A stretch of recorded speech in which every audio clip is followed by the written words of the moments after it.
Hello दोस्तों, कैसे हैं आप सब। मैं कपिल शर्मा आपके अपने चैनल स्टडी विद कपिल में आपका स्वागत करता हूं। रोजाना की तरह दोस्तों हम GK and GS practice set number 45 लेकर आया हूं दोस्तों। ये प्रैक्टिस सेट आपके सभी कॉम्पिटिटिव एग्जामों में दोस्तों महत्वपूर्ण सिद्ध होगा। आइए देखते हैं क्वेश्चन नंबर 1। क्वेश्चन नंबर 1 है कि निम्नलिखित में से कौन सा मुख्य रूप से एल्यूमीनियम के उत्पादन के लिए उपयोग किया जाता है। Option A hematite, option B lignite, option C bauxite और ऑप्शन डी है मैग्नेटाइट।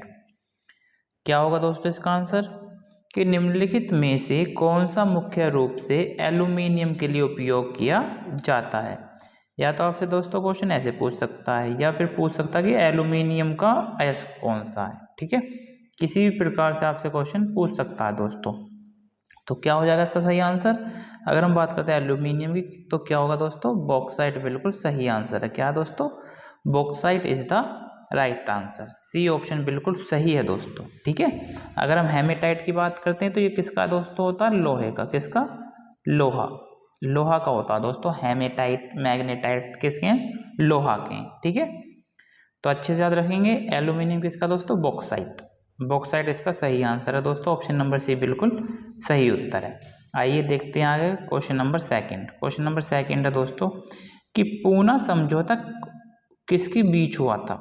पूना समझौता जो हुआ था दोस्तों कब हुआ था, 1932 में हुआ था। एक तो यही याद रखना आपको कि पूना समझौता कब हुआ था, 1932 में हुआ था दोस्तों। पूछ लिया जाता है डायरेक्ट। ठीक है, तो किन के बीच हुआ था।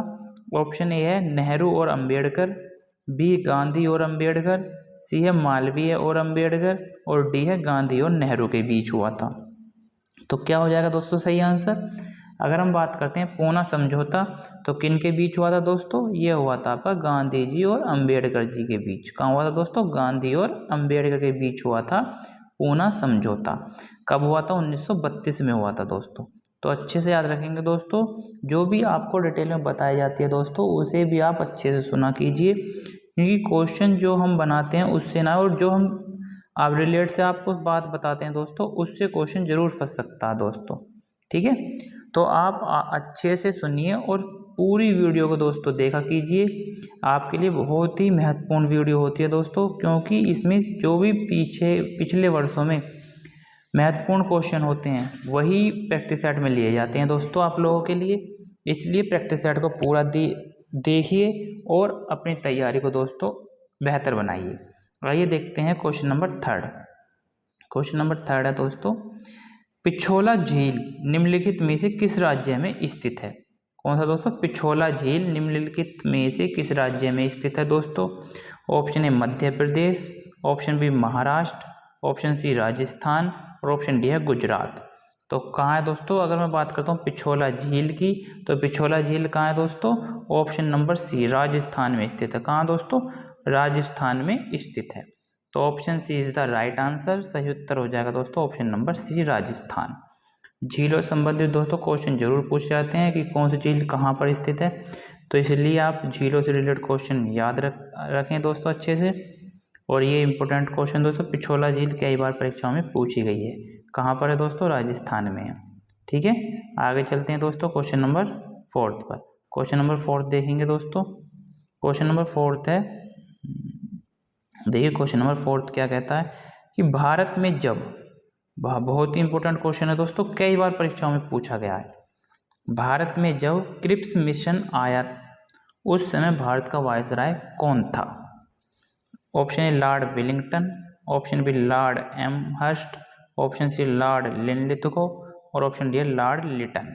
तो कब आया था दोस्तों, जब भारत में क्रिप्स मिशन आया। तो पहले तो ये हो जाता ऑप्शन कि क्रिप्स मिशन कब आया था भारत दोस्तों, 1942 में आया था। कब आया था दोस्तों, 1942 में क्रिप्स मिशन भारत आया था। तो अच्छे से याद रखना है, इंपॉर्टेंट डेट है दोस्तों। उस समय भारत का वायसराय कौन था, तो option number C Lord Linlithgow था। कौन था दोस्तों, Lord Linlithgow. Option C is the right answer दोस्तों। बहुत ही इंपॉर्टेंट क्वेश्चन है, अच्छे से ध्यान रखेंगे। ठीक है दोस्तों, आगे चलते हैं दोस्तों क्वेश्चन नंबर 5 कि गांधी जी भारतीय राष्ट्रीय कांग्रेस के अध्यक्ष कितने बार बने। दोस्तों बहुत ही इंपॉर्टेंट क्वेश्चन है। गांधी जी भारतीय राष्ट्रीय कांग्रेस के अध्यक्ष कितनी बार बने दोस्तों? ऑप्शन ए है 1 बार, ऑप्शन बी 2 बार, ऑप्शन सी 3 बार और ऑप्शन डी है 1 बार भी नहीं। तो कितनी बार बने थे दोस्तों गांधी जी? गांधी जी भारतीय राष्ट्रीय कांग्रेस के अध्यक्ष 1 बार बने थे दोस्तों। Option number A is the right answer, option A is the सही उत्तर है दोस्तों। अब क्वेश्चन आता है कि कब बने थे। तो अगर पूछे कब बने थे तो 1924 में बने थे। कब दोस्तों? 1924 में बने थे। और कहाँ अधिवेशन पूछ लेता है गांधी जी जो राष्ट्रीय कांग्रेस के अध्यक्ष बने थे, वो कहाँ पर हुआ था अधिवेशन? तो बेलगांव अधिवेशन। कहाँ दोस्तों? बेलगांव अधिवेशन था। अच्छे से याद रखना दोस्तों, बेलगांव अधिवेशन था। और कब हुआ था? 1924 में हुआ था। एकमात्र गांधी जी थे जो सिर्फ एक बार राष्ट्रीय कांग्रेस की अध्यक्षता की थी। ठीक है, तो सारे फैक्ट आपको अच्छे से याद रखने हैं दोस्तों, इंपोर्टेंट क्वेश्चन है। ठीक है, आगे चलते हैं दोस्तों क्वेश्चन नंबर 6 पर। क्वेश्चन नंबर 6 देखते हैं दोस्तों। अब आपके दोस्तों क्वेश्चन जो है करंट से रिलेटेड है दोस्तों, अच्छे से पढ़ेंगे और आंसर देंगे दोस्तों। वन्यजीव संरक्षण पुरस्कार 2023 से किसे सम्मानित किया गया है? वन्यजीव संरक्षण पुरस्कार 2023 से किसे सम्मानित किया गया है? Option A Aliya Mir, option B Salima Titte, option C Asif Sheikh और ऑप्शन डी है रतन टाटा। तो किसे किया गया दोस्तों वन्यजीव संरक्षण पुरस्कार 2023 से? Alia Mir. Alia Mir is the right answer दोस्तों, बिल्कुल सही उत्तर है ऑप्शन नंबर ए। तो अगर आपसे पूछे दोस्तों वन्यजीव संरक्षण पुरस्कार 2023 से किसे सम्मानित किया गया है? आलिया मीर को किया गया दोस्तों। ठीक है, आगे चलते हैं दोस्तों क्वेश्चन नंबर 7। बहुत ही इंपॉर्टेंट क्वेश्चन दोस्तों 7 भी, कि गेटवे ऑफ इंडिया से एलिफेंटा की गुफाओं तक 16.20 किलोमीटर तक तैरने वाले पहले व्यक्ति कौन है दोस्तों? कौन है दोस्तों पहले व्यक्ति हैं? तो आप अपने आप में वैसे इंपॉर्टेंट हो जाता है प्रश्न। तो कौन है दोस्तों? ऑप्शन ए कृष्ण प्रकाश हैं, ऑप्शन बी सुचेता देववर्मन है, ऑप्शन सी संपन्न रमेश हैं और ऑप्शन डी है श्यामला गोली हैं। तो क्या हो जाएगा दोस्तों सही आंसर? गेटवे ऑफ इंडिया से एलिफेंटा की गुफाओं तक 16.20 है दोस्तों। ये भी आपको याद रखना कितनी किलोमीटर थी? 16.20। ये भी आपसे पूछ सकता है क्वेश्चन कितने किलोमीटर तैर कर पार करा है, तो 16.20 किलोमीटर तक तैरने वाले पहले व्यक्ति हैं दोस्तों option number A Krishna Prakash. कौन है दोस्तों? कृष्ण प्रकाश में ऑप्शन नंबर ए बिल्कुल सही उत्तर है दोस्तों, अच्छे से याद रखना आप लोगों को। ठीक है, अब चलते हैं क्वेश्चन नंबर 8। क्वेश्चन नंबर 8 कहता है दोस्तों, क्वेश्चन नंबर 8 है आपका कि भारत और अफ्रीकी देशों के सेना प्रमुखों का पहला संयुक्त सम्मेलन कहाँ आयोजित हुआ है? तो पहला संयुक्त सम्मेलन दोस्तों भारत और अफ्रीका देशों के सेना प्रमुखों का, तो अच्छे से याद रखना है। ऑप्शन ए बेंगलुरु में, ऑप्शन बी मुंबई में, ऑप्शन सी पुणे में और ऑप्शन डी है पणजी में। तो कहाँ आयोजित हुआ है दोस्तों? ये आपका बिल्कुल सही उत्तर होगा दोस्तों option number C Pune. Pune में आयोजित किया गया है भारत और अफ्रीकी देशों के सेना प्रमुखों का पहला संयुक्त सम्मेलन पुणे में आयोजित हुआ दोस्तों। कहाँ? Pune is the right answer दोस्तों, ऑप्शन नंबर सी बिल्कुल सही उत्तर है। ठीक है दोस्तों, आगे चलते हैं क्वेश्चन नंबर 9। क्वेश्चन नंबर 9 है दोस्तों कि किसे SAARC writers and literature foundation द्वारा साहित्यिक पुरस्कार से किसे सम्मानित किया गया है? Option A Aliya Mir, option C Gyan Chaturvedi, option C है शेख मुजाबिर रहमान और ऑप्शन डी है लुइस कैफरेली। तो किसको किया गया दोस्तों? SAARC writers and literature foundation द्वारा साहित्यिक पुरस्कार से किसे सम्मानित किया गया है? Option number C is the right answer है दोस्तों, शेख मुजब्बिर रहमान को किया गया दोस्तों, option number C is the right answer दोस्तों। ठीक है, आगे चलते हैं दोस्तों क्वेश्चन नंबर 10। क्वेश्चन नंबर 10 है कि विज्ञान एवं पर्यावरण केंद्र ने किस पत्रिका की सहायता से भारत की पर्यावरण स्थिति रिपोर्ट 2023 जारी की है दोस्तों? तो इस प्रकार से भी आपसे क्वेश्चन पूछ सकता है दोस्तों। तो ऑप्शन नंबर ए फोर्ब्स पत्रिका, ऑप्शन बी टाइम्स पत्रिका, ऑप्शन सी है इंडिया टुडे पत्रिका और डी है डाउन टू अर्थ पत्रिका। तो क्या हो जाएगा दोस्तों? किस पत्रिका की सहायता से? विज्ञान एवं पर्यावरण केंद्र ने किस पत्रिका की सहायता से भारत की जो पर्यावरण स्थिति रिपोर्ट 2023 जारी की है वह डाउन टू अर्थ। कौन सी दोस्तों? डाउन टू अर्थ पत्रिका की सहायता से। ठीक है, डाउन टू अर्थ पत्रिका की सहायता से पर्यावरण एवं विज्ञान एवं पर्यावरण केंद्र ने भारत की पर्यावरण स्थिति रिपोर्ट 2023 जारी की है दोस्तों। इंपॉर्टेंट क्वेश्चन है दोस्तों, डायरेक्ट आपको याद रखना है, डाउन टू अर्थ पत्रिका की सहायता से। ठीक है, आगे चलते हैं दोस्तों। क्वेश्चन नंबर 11, क्वेश्चन नंबर 11 देखेंगे दोस्तों। इंपॉर्टेंट क्वेश्चन है। क्वेश्चन नंबर 11 देखिए कि उपराष्ट्रपति पद के निर्वाचन हेतु कौन सी पद्धति अपनाई जाती है? कौन सी पद्धति है जो दोस्तों जो उपराष्ट्रपति पद के निर्वाचन हेतु अपनाई जाती है? ऑप्शन ए सूची पद्धति, ऑप्शन बी संचयी मत पद्धति, ऑप्शन सी सापेक्ष बहुमत पद्धति और ऑप्शन डी है समानुपातिक प्रतिनिधित्व एवं एकल संक्रमणीय पद्धति। तो क्या हो जाएगा दोस्तों सही आंसर? उपराष्ट्रपति हो चाहे राष्ट्रपति हो दोस्तों, उसके निर्वाचन के लिए कौन सी पद्धति अपनाई जाती है? समानुपातिक एवं एक प्रतिनिधित्व एवं एकल संक्रमणीय पद्धति अपनाई जाती है दोस्तों। Option number D is the right answer. सही उत्तर होगा आपका ऑप्शन नंबर डी, बिल्कुल सही उत्तर है दोस्तों। आगे चलते हैं दोस्तों। क्वेश्चन नंबर 12, क्वेश्चन नंबर 12 है राज्यसभा का उल्लेख निम्नलिखित में से कौन से अनुच्छेद में किया गया है? कौन से अनुच्छेद में दोस्तों किया गया है? ऑप्शन ए है अनुच्छेद 74, ऑप्शन बी अनुच्छेद 67, ऑप्शन सी अनुच्छेद 80 और ऑप्शन डी है अनुच्छेद 73। तो किस में किया गया दोस्तों राज्यसभा का उल्लेख? देखिए मैं आपको बताता हूँ और आप आज के बाद आप कभी नहीं भूलेंगे दोस्तों। एक बात याद रखिए आप, सरल याद रखिए दोस्तों। क्या? सरल। से क्या है दोस्तों? से है आपका संसद, क्या रखेंगे? से संसद। रे से है आपका राज्यसभा, ठीक है। और ले से आपका लोकसभा। और इनका अनुच्छेद कैसे याद रखेंगे दोस्तों? 79, 79 और 80 और 81 ऐसे याद कर लीजिए कि सरल से रे ले, से संसद, रे से राज्यसभा और ले से लोकसभा। और 79, 80, 81 ऐसे याद कर लीजिए। तो 79 तो हो गया आपका दोस्तों संसद का उल्लेख है, 80 में राज्यसभा का है और 81 में दोस्तों लोकसभा का उल्लेख किया गया है। तो किसका है? अगर मैं बात करूं राज्यसभा का उल्लेख कौन से अनुच्छेद में किया गया तो अनुच्छेद 80। कौन सा ऑप्शन हो जाएगा? Option number C is the right answer दोस्तों। अनुच्छेद 80 में उल्लेख किया गया है दोस्तों। आशा करता हूं कि अब आप इन तीनों अनुच्छेदों को कभी नहीं भूलेंगे दोस्तों। ठीक है, अच्छे से याद करिए दोस्तों। आशा करता हूँ कि वीडियो आपको अच्छी लग रही होगी दोस्तों और पसंद भी आ रहे होंगे दोस्तों क्वेश्चन। ठीक है, जिस भाई ने मेरे चैनल को सब्सक्राइब नहीं किया है वो मेरे चैनल को दोस्तों सब्सक्राइब और वीडियो को लाइक दोस्तों जरूर करें। आइए देखते हैं क्वेश्चन नंबर 13। क्वेश्चन नंबर 13 है कि निम्नलिखित में से कौन सा कथन असत्य है?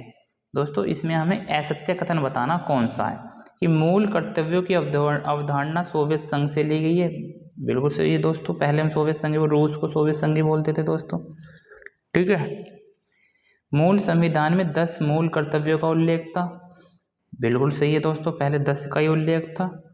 सी 11वां मूल कर्तव्य 86वें संविधान संशोधन द्वारा जोड़ा गया। बिल्कुल सही है दोस्तों, क्योंकि 11वां जो संविधान मूल कर्तव्य जोड़ा गया था 86वें संविधान संशोधन 2002 के तहत। और कहीं कहीं आपसे सन भी पूछ लेता है कि 86वां संविधान संशोधन कब हुआ? 2002। और ये आपका कब से है दोस्तों? 6 से 14 वर्ष के बच्चों के लिए निःशुल्क शिक्षा का जो प्रावधान है वो हमारे मूल कर्तव्य का 11वां मूल कर्तव्य है दोस्तों। ठीक है, और कौन से संविधान संशोधन के द्वारा जोड़ा गया था? 86वें संविधान संशोधन के द्वारा जोड़ा गया था 2002 में दोस्तों। बिल्कुल सही है। और डी मौलिक कर्तव्य का उल्लेख भाग 4 में किया गया दोस्तों, यही गलत है। मौलिक कर्तव्य का उल्लेख कब उसमें किया गया? भाग 4 कै में किया गया दोस्तों। कौन से में? भाग 4 कै में किया गया। ठीक है, तो सही उत्तर क्या हो जाएगा दोस्तों? Option number D is the right answer है। तो अच्छे से आप प्रश्न को पढ़ेंगे और उत्तर देंगे दोस्तों। ठीक है, आशा करता हूँ कि क्वेश्चन आपको समझ में आ रहे होंगे दोस्तों। तो सही उत्तर क्या? Option number D is the right answer दोस्तों। आगे चलते हैं दोस्तों। Question number 14।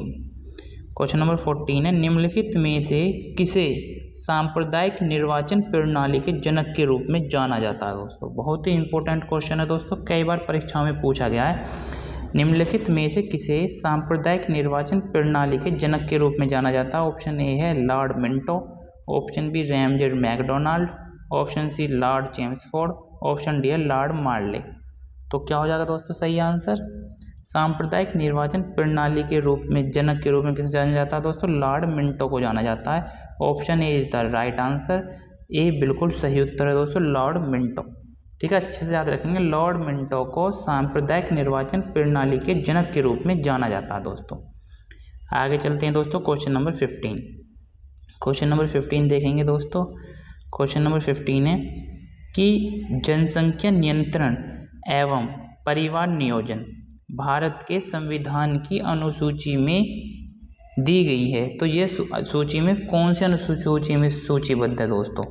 ऑप्शन ए केंद्रीय में, ऑप्शन बी राज्य में, ऑप्शन सी विश्व में और ऑप्शन डी है समवर्ती में।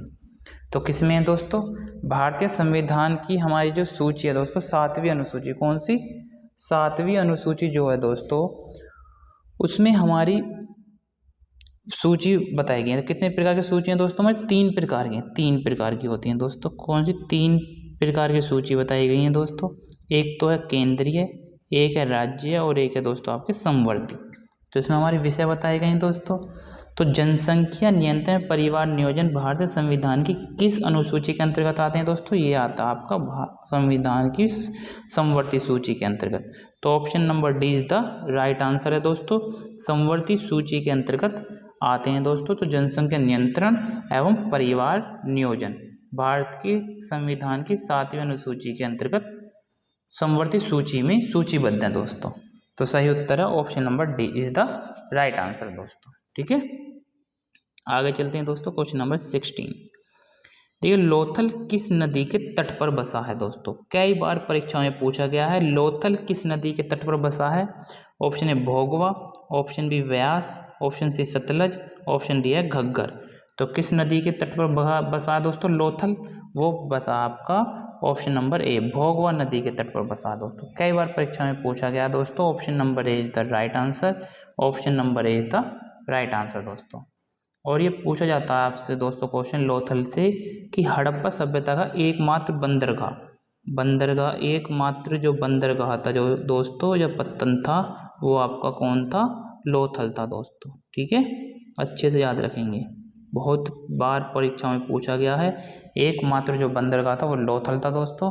तो बहुत ही इंपॉर्टेंट क्वेश्चन है, लोथल किस नदी के तट पर बसा था, भोगवा नदी के तट पर बसा था दोस्तों। ठीक है, आगे चलते हैं, question number 17।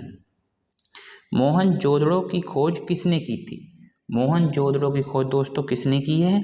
Option A dells ने, ऑप्शन बी यशदत्त ने, ऑप्शन सी रखालदास बनर्जी ने और ऑप्शन डी है दयाराम साहनी ने।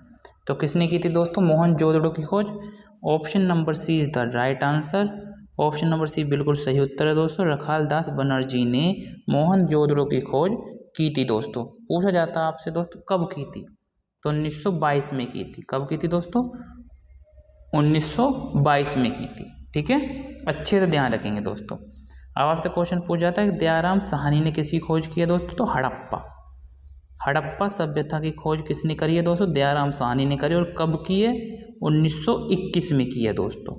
दोनों ये आपके नेक्स्ट ईयर ही हुआ है, मोहनजोदड़ो 1922 में और हड़प्पा 1921 में हुई है दोस्तों। किसने की है, दयाराम साहनी ने की है। अगर पूछे मोहनजोदड़ो की खोज किसने की है, तो रखालदास बनर्जी ने की है। ठीक है दोस्तों, इंपॉर्टेंट क्वेश्चन है, सारे फैक्ट आप आराम से ध्यान रखेंगे दोस्तों। आगे चलते हैं, क्वेश्चन नंबर 18। क्वेश्चन नंबर 18 है दोस्तों कि 7 बार, कितनी बार दोस्तों, 7 बार उजड़ के बसने वाला नगर कौन सा था दोस्तों। परीक्षाओं में आजकल घुमा के प्रश्न पूछने लगे हैं दोस्तों। तो 7 बार उजड़ के बसने वाला नगर कौन सा था दोस्तों। Option A Lothal, option B Harappa, option C Mohenjodaro और ऑप्शन डी है कालीबंगा। तो क्या हो जाएगा दोस्तों सही answer, option C is the right answer, Mohenjodaro. कौन सा है, मोहनजोदड़ो 7 बार उजड़ के बसने वाला नगर था दोस्तों। Mohenjodaro is the right answer, C बिल्कुल सही उत्तर है। ठीक है, आगे चलते हैं दोस्तों, क्वेश्चन नंबर 19। क्वेश्चन नंबर 19 देखते हैं दोस्तों, बहुत ही इंपॉर्टेंट प्रश्न है क्वेश्चन नंबर 19। क्वेश्चन नंबर 19 देखिए कि इनमें से पारसेक किसकी इकाई है। पारसेक जो है किसकी इकाई है दोस्तों। ऑप्शन ए प्रकाश की चमक की, ऑप्शन बी समय की, ऑप्शन सी है दूरी की और ऑप्शन डी है चुंबकीय बल की। तो पारसेक किसकी इकाई है दोस्तों, तो दूरी की है। क्या दोस्तों, दूरी की। Option number C is the right answer दोस्तों। और पूछा जाता है कि दूरी की सबसे बड़ी इकाई कौन सी है, सबसे बड़ी इकाई। तो सबसे बड़ी इकाई कौन सी हो जाएगी दोस्तों, पारसेक ही हो जाएगी। कौन सी दोस्तों, पारसेक। पारसेक दूरी की सबसे बड़ी इकाई है दोस्तों। कई बार परीक्षा में पूछा गया दोस्तों, परीक्षा में प्रश्न घुमा के पूछता है, तो पारसेक किसकी इकाई होगी, दूरी की होगी, और दूरी की यह सबसे बड़ी इकाई है दोस्तों। ठीक है, आगे चलते हैं दोस्तों क्वेश्चन नंबर 20, और ये हमारी वीडियो का दोस्तों आज अंतिम प्रश्न है। आइए देखते हैं अच्छे से क्या कहता है कि महाभारत को अन्य किस नाम से जाना जाता है दोस्तों। महाभारत को अन्य किस नाम से जाना जाता है। ऑप्शन ए जय संहिता, ऑप्शन बी सतसहस्त्री, ऑप्शन सी उपयुक्त दोनों, और ऑप्शन डी है इनमें से कोई नहीं। तो दोस्तों आपने अच्छे से पढ़ा होगा कि महाभारत को जय संहिता तो कहते ही कहते हैं और सतसहस्त्री भी कहते हैं दोस्तों। आज आप अच्छे से याद कर लीजिए कि महाभारत को जय संहिता और सतसहस्त्री दोनों के नाम से जाना जाता है दोस्तों। तो option C is the right answer. उपयुक्त दोनों के नाम से महाभारत को जाना जाता है दोस्तों, एक तो जय संहिता और दूसरा सतसहस्त्री के नाम से। ठीक है, तो option number C is the right answer दोस्तों। आशा करता हूँ दोस्तों प्रैक्टिस सेट आपको अच्छा लगा होगा, और दोस्तों प्रैक्टिस सेट को रोजाना दोस्तों पूरा देखिए, और वीडियो में कमेंट बॉक्स में कमेंट जरूर कीजिए दोस्तों कि कैसा प्रैक्टिस सेट आपको लग रहा है दोस्तों। ठीक है, जिस भाई ने मेरा चैनल दोस्तों सब्सक्राइब नहीं किया है, वो मेरे चैनल को दोस्तों सब्सक्राइब और वीडियो को लाइक जरूर करें दोस्तों। ऐसी वीडियो मैं आपके लिए लाता रहूँगा। मिलता हूँ दोस्तों नेक्स्ट प्रैक्टिस सेट के साथ। धन्यवाद।